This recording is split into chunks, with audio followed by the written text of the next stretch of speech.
The slap cracked across Jamal's face so hard his glasses shattered against the cafeteria floor. Silence fell. The bully grinned, cocking his fist back for another hit, but then Jamal did something that made every phone in the room suddenly light up with their owner's darkest secrets. "Funny," Jamal whispered, wiping blood from his lip as the bully's own text to his best friend's girlfriend flashed on every screen. "You thought I was the victim here, but what happened next would change everything. Because in exactly 17 seconds, a black SUV would pull up outside their school. Because Jamal wasn't just a genius, he was an experiment. And something will happen next in this story that you would have never imagined." From which country are you enjoying this story? Make sure to tell us in the comments, and subscribe, because this is just the beginning. The real secrets start now. The cafeteria buzzed with the usual chaos. Shouts bouncing off the walls, trays clattering against tables, the sharp scent of cheap pizza mixing with the sweaty humidity of too many bodies crammed into one space. Jamal Carter sat in his usual spot, tucked near the back where the fluorescent lights flickered like a dying heartbeat. His hoodie swallowed his frame, his posture curved inward, a living shadow in a room full of noise. His notebook lay open in front of him, filled not with class notes, but with lines of equations so advanced they would have made his teacher's head spin. Numbers and symbols twisted into theories that defied convention, ideas that belonged in labs. Not here, not in this place where potential went to die. But Jamal didn't care. He had learned long ago that brilliance in a school like this was either ignored or punished. So he kept his head down. Until today. Tyler Briggs swaggered over with his usual pack of hyenas. 3 guys who laughed too loud at jokes that weren't funny, who shoved freshmen into lockers like it was a sport, who treated the world like it owed them something. Tyler was big, the kind of big that came from genetics and weight training, with a jawline that made girls sigh and a smirk that made teachers sigh for different reasons. He was untouchable. And he liked reminding people of that. "Yo, Jamal," Tyler called, voice dripping with mock friendliness. "You gonna sit there all quiet like a freak, or you actually gonna talk today?" Jamal didn't look up. Tyler's grin widened. He loved this part, the moment before the strike, when the prey still thought it was safe. He reached out, slow, deliberate, and flicked Jamal's notebook shut with a snap. Still, Jamal didn't react. Tyler's friends snickered. The cafeteria's noise dimmed just enough for the vultures to gather, sensing blood in the air. "Man, you deaf or something?" Tyler leaned in, close enough for Jamal to smell the cheap cologne drowning his Letterman jacket. "I'm talking to you." Jamal exhaled. Slow, controlled. "I heard you." His voice was quiet, steady, not scared, not angry, just there. Tyler didn't like that. He wanted fear. He wanted squirming. He wanted the satisfaction of breaking something. So he did what he always did when words didn't work. He hit. The slap cracked across Jamal's face so hard his glasses skittered off the table. The sound echoed, a sharp, sickening punctuation to the moment. The cafeteria froze. Phones came up. Grins spread. Jamal's cheek burned. His ears rang. But worse than the pain was the weight of every pair of eyes on him, waiting, hungry for his reaction. Would he cry? Would he run? Would he finally give them the show they wanted? He reached for his glasses, put them back on, adjusted them carefully. Then, finally, he looked up at Tyler and smiled. It wasn't a scared smile, wasn't a nervous one. It was something colder, something sharper. "You shouldn't have done that," Jamal said. Tyler barked a laugh. "Or what? You gonna cry? Gonna tell your mama?" Jamal didn't move, didn't raise his voice, just said, "Tyler Briggs, 6'2", 210. GPA hovering at a 1.8 because coach pulls strings. Dad's in prison for armed robbery. Mom works double shifts at the hospital just to keep the lights on." The laughter died. Tyler's grin faltered. Jamal kept going. "You got a scholarship offer from state, but only if you pass Mr. Hendrick's chemistry class. Which you won't. Because you're failing. And because the answers you bought off Derek Martinez? They're wrong. He scammed you." Tyler's face darkened. "The hell you know about?" "I know everything," Jamal said, simple as stating the weather. "I know you cheated on Lauren with her best friend. I know you stole the answers to last year's finals from the principal's office. I know you've got a PayPal account linked to your phone where you sell vapes to freshmen. Silence. Absolute, suffocating silence. Then Jamal pulled out his phone. Tapped once. Every screen in the cafeteria, every phone, every tablet, every smartboard, lit up with Tyler's secrets. Deleted texts. Incriminating photos. A video of him stealing from a locker. The room erupted. Tyler lunged, fists clenched. But the principal's voice boomed over the speakers before he could take a step. Tyler Briggs. Office. Now. Jamal didn't flinch. Just watched as Tyler was dragged away, face twisted in fury, his reign of terror crumbling in real time. And as the whispers started, as the stares turned from mocking to wary, Jamal let himself exhale. Because this was just the beginning. The whispers followed Jamal like a living thing as he walked out of the cafeteria. He could feel them, the stares burning into his back, the sudden hush when he passed a group of students, the way the crowd subtly parted to let him through. It was different now. Before, they ignored him. Now they were afraid. And Jamal hated it almost as much as he hated being invisible. His sneakers squeaked against the linoleum as he turned down the empty hallway leading to the school's back exit. He needed air. Needed to be anywhere but here, where the walls felt like they were closing in. The slap still burned on his cheek, a physical brand marking the moment everything changed. A voice cut through the silence behind him. That was some next-level shit back there. Jamal turned. Malik Davis leaned against a row of lockers, arms crossed, watching him with an expression Jamal couldn't quite read. Of all the people who could have followed him, Malik was both the most and least surprising. You recording for your channel?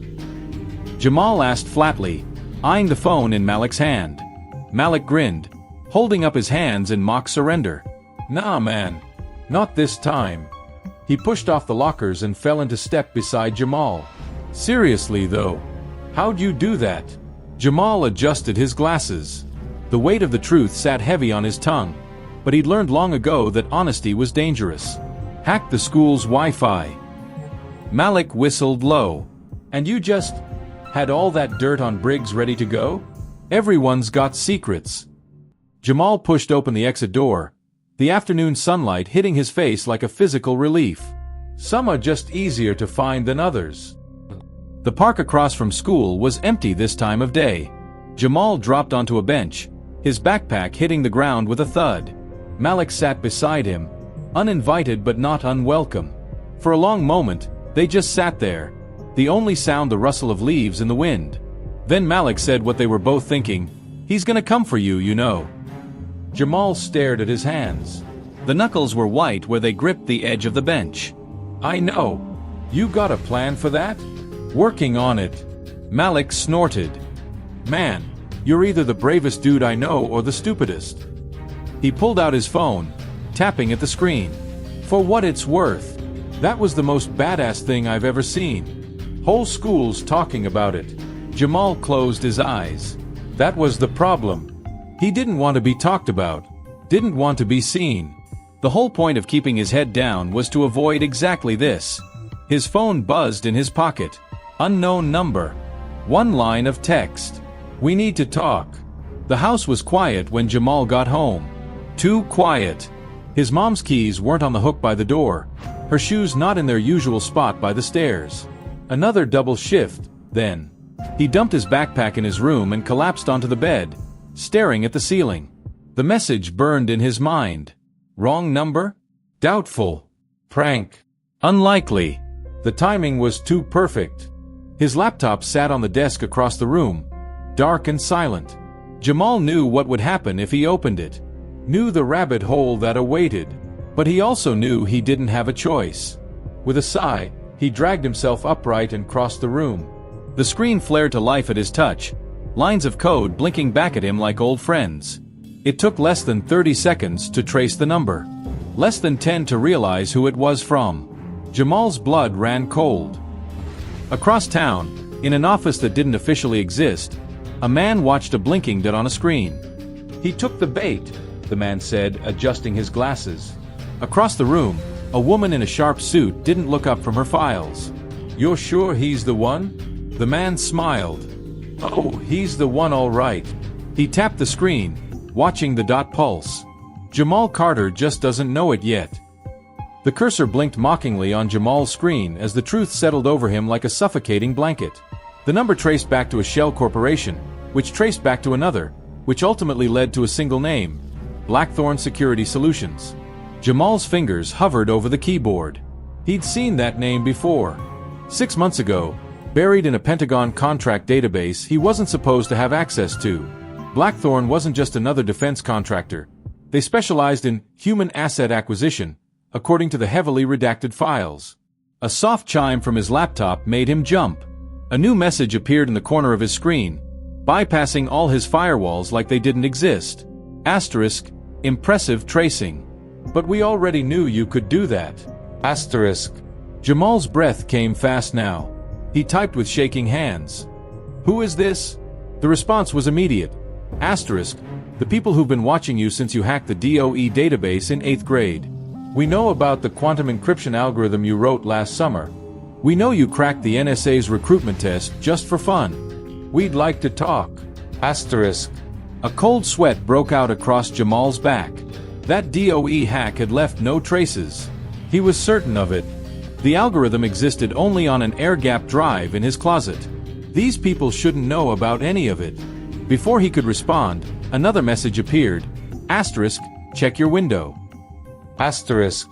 Jamal spun his chair around just as headlights illuminated his bedroom curtains. A black SUV idled across the street, its tinted windows revealing nothing. His phone buzzed again. Same unknown number. Asterisk, we can do this the easy way, or we can involve your mother. Her shift at Mercy General ends in 27 minutes. Asterisk. The threat hung in the air like gun smoke. Jamal's fingers flew across the keyboard as he initiated his emergency protocols. Data wipes, backup triggers, dead man switches. But even as he worked, he knew it was pointless. They'd clearly been inside his systems for who knew how long. Another buzz. Asterisk, relax, Jamal. We're not your enemies. But the people who will come after you when this goes public? They absolutely are. Your little stunt today was unfortunate timing. Asterisk. Jamal stared at the screen. What the hell did that mean? All he'd done was humiliate a bully. Unless. His stomach dropped as he pulled up the school's security feeds. The timestamp from the cafeteria incident showed dozens of camera angles, all being remotely accessed by multiple IPs. One cluster stood out, military-grade encryption originating from Fort Meade. The SUV's door opened across the street. A figure emerged, silhouetted against the streetlights. Oh. Broad-shouldered. Patient. Jamal's phone buzzed one last time. Asterisk, come outside. We have approximately 14 minutes before the others arrive. And trust me, you don't want to be here when they do. Asterisk. The curtains fluttered as Jamal stood, his reflection in the window showing a face he barely recognized. No longer the invisible kid, but someone dangerous. Someone valuable. Someone hunted. The night air carried the scent of wet pavement and distant car exhaust as Jamal stood frozen on his front porch, the screen door creaking behind him. His fingers dug into the chipped paint of the doorframe as he stared at the black SUV idling at the curb. The vehicle's windows were tinted so dark they swallowed the streetlights whole, reflecting only a distorted version of Jamal's own wide-eyed expression back at him. His phone buzzed again in his pocket, the fifth message in as many minutes. Asterisk, tick-tock, Jamal. Those headlights turning onto your street aren't ours. Asterisk. A cold trickle of sweat ran down his spine as he spotted the approaching vehicles. Two nondescript sedans moving too slowly, their headlights off despite the deepening twilight. Every instinct screamed at him to run back inside, barricade himself in his bedroom, and disappear into the digital shadows where he belonged. But then another text came through. Asterisk, they'll start with your mother's workplace records. How long do you think it'll take them to connect her to you? Asterisk. Jamal's breath hitched. His mother's tired smile flashed through his mind, the way she always kissed his forehead after her double shifts at the hospital, even when she could barely keep her eyes open. The SUV's passenger window rolled down with an electric hum. Kid. Now. The voice wasn't loud, but it carried the weight of someone used to being obeyed. Jamal found his legs moving before his brain caught up, his worn sneakers scraping against concrete as he crossed the lawn. Each step sent jolts of adrenaline through his system, his pulse pounding so hard he could feel it in his teeth. The SUV door swung open before he reached it. The interior smelled like coffee, gun oil, and something faintly metallic. A man in his late 30s with a scar bisecting his left eyebrow gestured impatiently. "In. Now." As Jamal slid onto the cold leather seat, the door barely clicked shut before the SUV peeled away from the curb with a squeal of tires. Through the tinted rear window, he watched the two sedans skid to a stop outside his house, for figures already moving toward the front door with unsettling efficiency. "Who dashed?" Jamal's voice cracked. He swallowed hard, trying again. "Who are they?" The driver, a woman with close-cropped hair and hands that rested too casually on the wheel, didn't turn around. "DOD Cleanup Division. Though I'm sure they have some cute public-facing name these days." The scarred man beside Jamal snorted, pulling a tablet from the seat back pocket. Probably something wholesome like Data Integrity Services. He thumbed the screen to life, revealing a live feed of Jamal's bedroom where two men in tactical gear were already dismantling his computer setup. "You're lucky we had eyes on you. Another 15 minutes and you'd be in a black site explaining why you thought hacking Sentinel was a good idea." Jamal's stomach dropped. "I didn't dash." "Don't." The man turned fully to face him, his dark eyes reflecting the tablet's glow. "We know exactly what you did, Jamal. The real question is, did you know what you were touching?" The SUV took a sharp turn, throwing Jamal against the door as they merged onto the highway. The city lights streaked by in smears of color, each one making Jamal more aware of how fast he was moving away from everything he knew. Flashback. 3 weeks earlier. The library's fluorescent lights buzzed overhead as Jamal hunched over his laptop in the back corner. On screen, lines of code scrolled by almost too fast to follow. His fingers flew across the keyboard, pausing only to sip from a long cold coffee. A notification popped up in the corner of his screen. An alert from the custom crawler he'd built to monitor network traffic at school. Someone had accessed the admin panel using military-grade encryption. Jamal frowned, pulling up the connection logs. The IP resolved to a telecom shell company, but his decryption scripts found something more interesting buried in the handshake protocol. A digital fingerprint that matched known NSA tools. His pulse quickened. Why would the government be poking around a shitty public high school's network? 2 hours and 3 compromised proxy servers later, Jamal found his answer. A hidden partition on the school's main server running what looked like a beta version of some kind of behavioral analysis program. The logo in the corner made his breath catch. Sentinel Prototype, Department of Defense. Present. The tablet screen changed to show a familiar interface, the same one Jamal had found in the school's hidden partition. "You didn't just stumble into Sentinel," the woman said, finally glancing at him in the rear-view mirror. Her eyes were an unsettling shade of pale green. "You rewrote its core filtering algorithm. That's not hacking, kid. That's reconstruction." Jamal's mouth went dry. He treated it like a puzzle. An interesting system with flawed pattern recognition. He never imagined. The scarred man leaned closer. "Here's what's going to happen. In exactly 23 minutes, those cleanup guys back at your house are going to get a priority alert sending them to a false lead across town. That gives us a narrow window to decide your future." He held up 2 fingers. "Option 1. We drop you at a safe house with new papers and enough cash to disappear forever." A third finger joined the others. "Option 2. You come work for us." The SUV exited the highway abruptly, plunging into a maze of industrial warehouses. Jamal pressed his forehead against the cool glass, watching his breath fog the window. Every instinct told him to run, but where could he go? They'd found him in his bedroom. They knew about his mother. "What exactly would I be doing?" Jamal asked quietly. The woman smiled for the first time, revealing slightly pointed canines. "What you've always done, see patterns no one else can." She tossed a badge onto the seat between them. "Welcome to Blackthorn, kid. Consider this your first lesson in operational security." The badge showed Jamal's school ID photo beside a new name. Daniel Carter, Research Division. The scarred man tapped the driver's seat. "Make the call. Tell them we're bringing in the package." As the SUV accelerated toward the glowing skyline, Jamal realized with dawning horror that he'd been playing chess without knowing the rules. And now the real game was about to begin. The SUV plunged into a tunnel carved into the side of a mountain, its headlights illuminating rough-hewn rock walls that glistened with moisture. Jamal counted 17 seconds of complete darkness before they emerged into a cavernous underground garage filled with identical black vehicles. The air smelled of diesel and ozone. "Welcome to Neverland," the scarred man said as the engine cut off. His name, Jamal had learned during the 2-hour drive, was Mercer. No first name. Just Mercer. The woman driver, call sign Harpy, popped the locks. "Remember, kid, from this point forward, you're Daniel Carter." Jamal Carter got left behind in that SUV. Fluorescent lights buzzed overhead as they crossed the garage toward an elevator.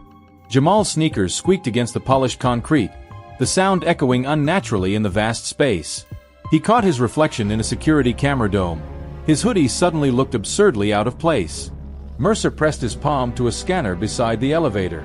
"Blackthorn specializes in what we call high-potential assets." The doors slid open with a hiss. Or as the eggheads upstairs call you, polymathic outliers.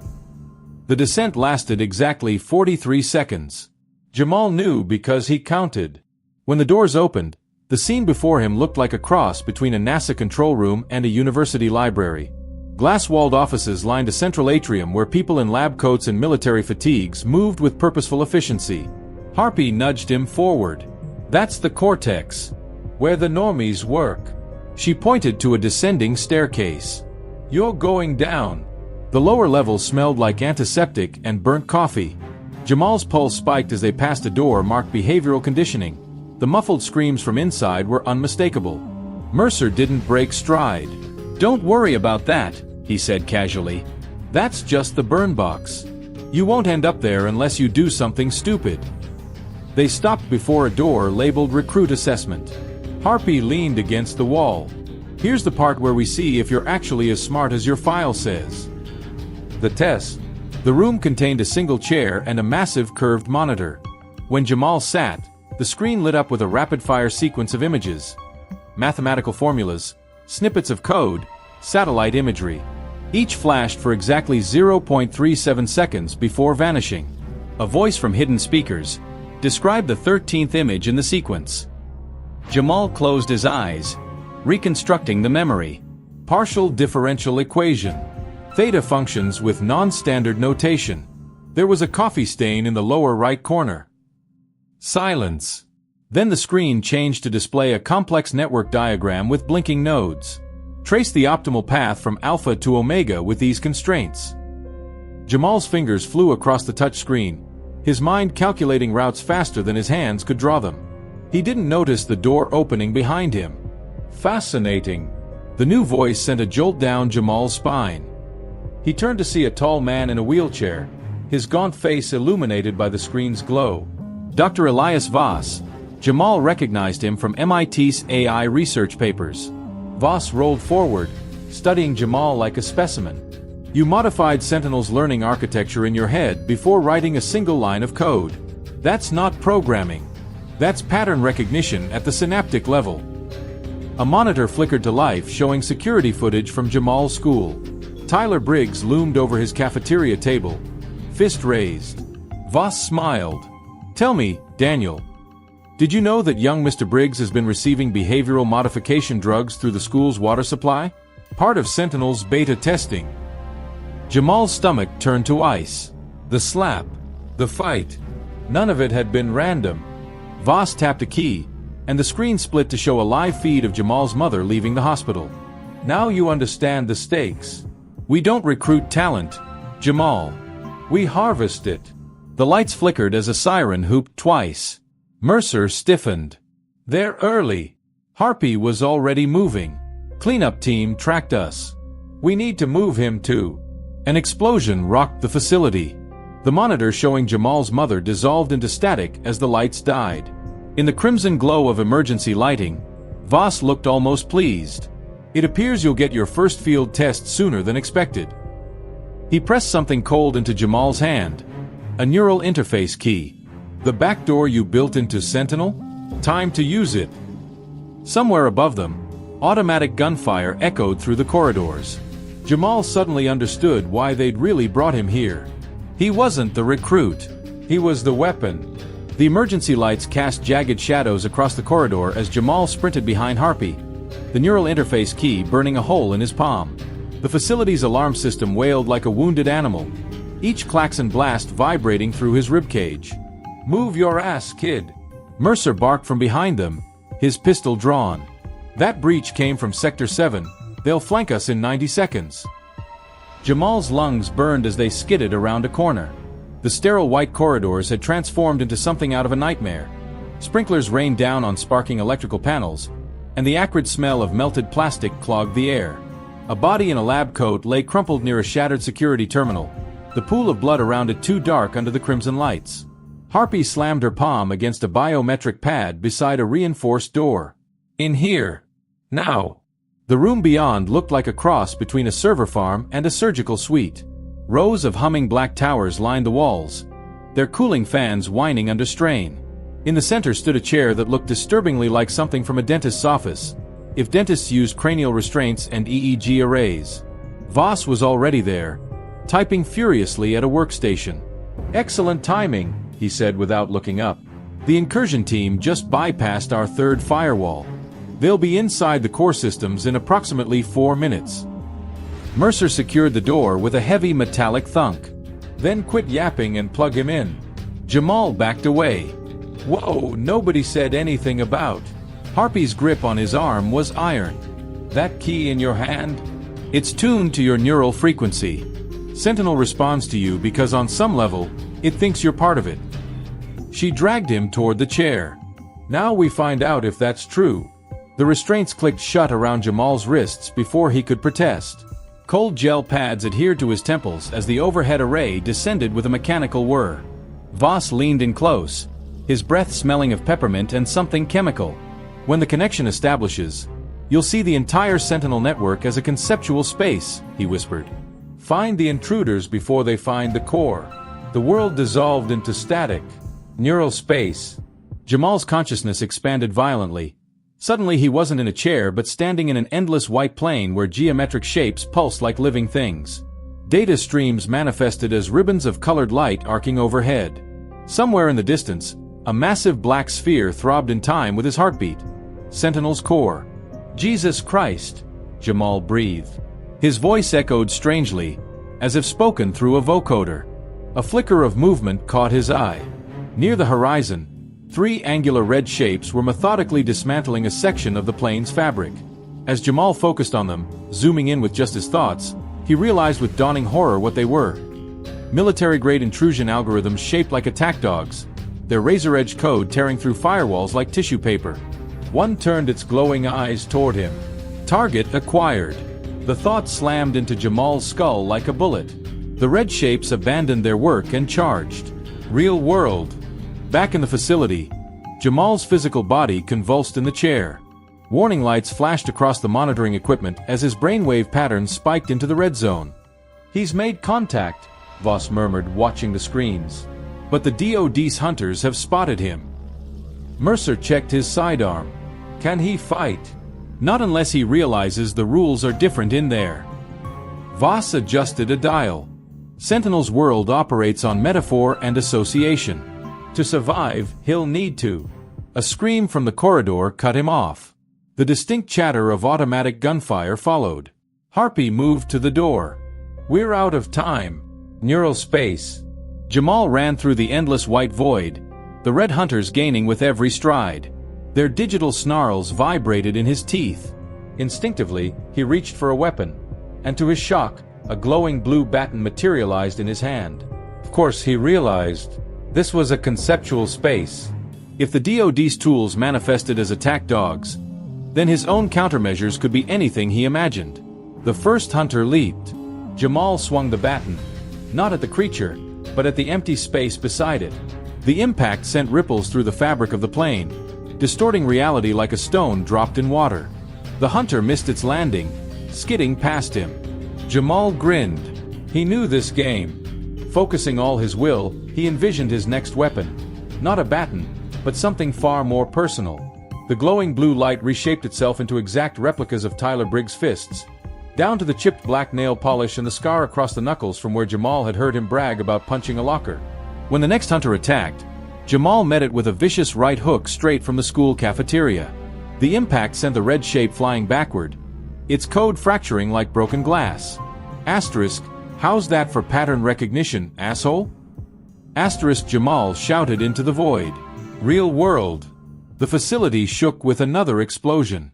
The lights flickered as Harpy pressed her back against the door, her pistol trained on the entrance. Whatever your boy's doing in there, he better do it fast. Voss stared at the screens in disbelief. Fascinating. He's weaponizing his own memories as attack vectors. Mercer checked his watch. 2 minutes until they breached this sector. Neural space. Jamal stood panting over the dissolving remains of the third hunter. The white plane around him was stabilizing, the tears in its fabric slowly knitting back together. In the distance, the Sentinel core pulsed reassuringly. Then the ground trembled. A massive black shape rose from the horizon, a towering monolith covered in shifting symbols. Jamal instantly recognized the architecture. This was the DoD's master intrusion program, the thing controlling the hunters. It spoke in a voice like grinding metal. Asterisk, Subject Carter. You are hereby designated a Class 5 threat. Termination protocols initiated. Asterisk. Jamal's mouth went dry. He'd beaten the small fry, but this thing was orders of magnitude more powerful. His Briggs Fist weapons dissolved into useless blue mist when he tried to summon them. Then he noticed something odd. The monolith's base wasn't solid. Faint golden threads connected it to something beyond the white plane. Following them with his mind's eye, Jamal suddenly understood. This isn't an attack, he whispered. It's an extraction. The monolith wasn't trying to destroy Sentinel. It was trying to steal it. Real world. Voss suddenly straightened. He's found the real payload. Harpy didn't take her eyes off the door. English document. The DoD isn't here to wipe us out. They're here to capture Sentinel's core algorithms and the only mind that truly understands them. Voss typed frantically. They want Jamal. As if on cue, the steel door shuddered under a massive impact. The metal groaned as something, or someone, began forcing it open from the outside. Mercer raised his pistol. Then they'll have to go through us first. Neural space. Jamal stood frozen as the monolith advanced. He needed a new weapon, something stronger than memory and anger. Then it hit him. If this was a world of concepts, then the most powerful weapon wasn't violence. It was truth. Closing his eyes, Jamal reached for his deepest memory. His mother's voice reading to him when he was 6 years old. Asterisk, the smartest man in the room isn't the one who talks the loudest, baby. It's the one who listens closest. Asterisk. When he opened his eyes, golden light erupted from his hands. The beam struck the monolith dead center, revealing its hidden core. Not some faceless government weapon, but a familiar face staring back from within the structure. Tyler Briggs. Not the bully from school, but a hollowed-out version of him, his eyes blank and mouth moving soundlessly. Dozens of thin wires ran from his temples into the monolith structure. They're using him, Jamal realized with horror. Asterisk, he's their organic processor. Asterisk. The monolith hesitated. In that moment of vulnerability, Jamal made his choice. Instead of attacking, he reached out. Not with a weapon, but with a single question projected directly into the code. Asterisk, Tyler. Do you even know where you are right now? Asterisk. The effect was instantaneous. The monolith's surface rippled like disturbed water. Somewhere deep in its core, the ghostly image of Tyler Briggs blinked, and for one terrifying second, his eyes focused on Jamal with dawning recognition. Then the entire world went white. Real world. Facility. Every screen in the room exploded in a shower of sparks. Jamal's eyes flew open as the neural array disengaged with a hiss of releasing pressure. He gasped like a drowning man breaking the surface, his body drenched in sweat. Voss stared at the blank monitors. What did you do? Before Jamal could answer, the steel door blew inward. The air in Sentinel's core chamber smelled of burning wires and blood. Jamal's vision swam as he struggled to his knees, his neural link cable torn free and sparking on the floor beside him. The last 36 hours had blurred together. The facility under siege, Voss's betrayal, the horrifying revelation that Sentinel wasn't just analyzing threats, it was creating them. And Tyler Briggs had been patient zero. Across the ruined control room, The monitors flickered with static-filled images of the outside world. News footage of riots erupting in cities where Sentinel's behavioral modifiers had seeped into water supplies. Jamal's stomach turned. He'd been so focused on the puzzle of the code that he'd missed the bigger picture. This was never about stopping violence. It was about controlling it. The final door. A hand grabbed Jamal's shoulder. Harpy, her left arm hanging uselessly at her side, blood streaking her temple. "Core's destabilizing," she coughed. "We've got maybe 10 minutes before this whole mountain goes up." Mercer lay slumped against a shattered terminal, his scarred face pale from blood loss. He managed a grim smile. "Told you. You were either the bravest or stupidest kid I ever met." Jamal wiped sweat from his eyes. The central console still glowed. One last access point. He knew what he had to do. "Get them out," he told Harpy, nodding toward Mercer and the unconscious form of Dr. Voss, handcuffed near the door. Harpy's grip tightened. "You don't have to." "Yes, I do." Jamal met her gaze. "It answers to me now. Only way to stop this is from inside." A distant explosion shook the facility. Harpy swore, then gave a sharp nod. "Don't take too long." As she dragged Mercer toward the exit, Jamal turned to the console. His fingers flew across the keys, bypassing shattered firewalls. The system recognized him instantly, not as Daniel Carter, not as an intruder, but as its creator. Because that's what he'd always been. The truth in the code. The neural interface sparked to life one last time. Jamal's consciousness expanded into Sentinel's core, but this time, he didn't fight the connection. He let it swallow him whole. Memories that weren't his own flooded in. A 12-year-old Jamal, sketching equations in a notebook after his father's funeral, unaware the NSA's talent scouts were watching. Voss leaning over a younger Tyler Briggs in a sterile white room, injecting him with something that made his pupils dilate. Harpy and Mercer being briefed on their real mission. Not to protect Jamal, but to assess whether he could be controlled. And finally, the deepest layer. Sentinel's original purpose. Not to predict violence, but to engineer it. Carefully curated chaos that would justify unprecedented government control. Tyler had been the prototype, his bullying chemically amplified to test the system. Jamal had just been the unlucky genius who stumbled into the experiment. But now, the choice. In the conceptual space, the monolith that was Sentinel's core pulsed before him. It had taken Tyler's rage, Jamal's intellect, and Voss's ruthlessness to shape it. Now it offered Jamal the same choice it always had. You can control it, or destroy it. Outside his mind, alarms wailed. The facility was collapsing. Jamal reached out, not with the intention to hack or manipulate, but with something far more dangerous. Understanding. He showed Sentinel the unaltered footage of Tyler Briggs in the cafeteria, the moment before the slap. The micro-expression of hesitation, the way his fingers twitched, not with hatred, but with something far more human, fear of looking weak in front of his friends. He showed it his mother's exhausted smile after double shifts. He showed it Mercer refusing to leave a wounded Harpy behind. And then Jamal asked the system the one question it had never been programmed to consider. Asterisk. Was any of this ever necessary? Asterisk. The monolith shuddered. Epilogue. 3 months later. The morning sun warmed Jamal's face as he walked up the steps of his new school. A small, unremarkable building with no secret government contracts and water fountains that dispensed nothing but fluoride. His mother squeezed his shoulder. You sure about this? Jamal adjusted his glasses, watching ordinary kids laugh in the courtyard. Somewhere among them was Tyler Briggs, freshly discharged from the special treatment program Voss had put him in. Their first meeting had been silent, just a nod of acknowledgement that some debts could never be fully repaid. Yeah, Jamal said. I'm sure. In his pocket, a burner phone buzzed. Harpy's latest message glowed on the screen. Asterisk, cleanup complete. They'll never find what's left of Sentinel. Stay quiet, stay safe. And if you ever feel like changing the world the right way, you've got my number. Asterisk. Jamal deleted the message. For now, he just wanted to be a kid. To sit in a classroom where the only equations on the board were the kind that didn't calculate human suffering. As the bell rang, he took one last look at the sky, clear and untracked by surveillance satellites, then stepped inside.